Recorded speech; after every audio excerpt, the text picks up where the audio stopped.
You are. Well, and I'll like, tell you, Peter, you mentioned stress.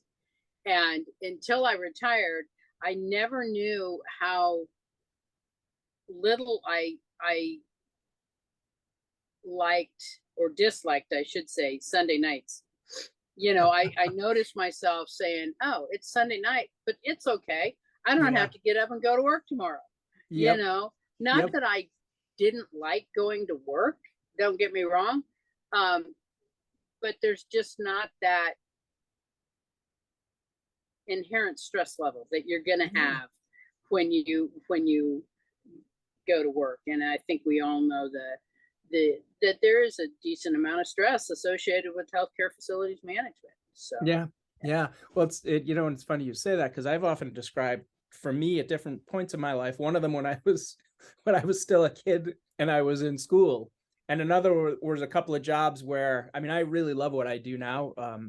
This is a lot of fun to do this stuff. And so I have different stresses, obviously, but I don't get that knot in my stomach. And I used to describe it that way. I would get that knot when I was doing something I didn't like, whether it was a job or whether it was school.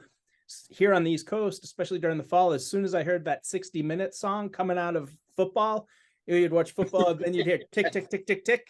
It would almost, that stress would almost amplify, because you knew, all right, Sunday's over.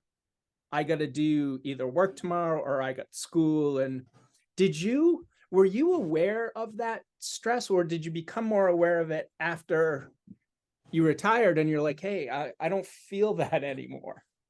that's what it was, Peter. I was not aware of that stress at all when I was working, but once I retired and then I didn't have it anymore, that's when I realized, boy, I was maybe a little bit more stressed out than I thought I was. That's really interesting About things going on at work. Yeah.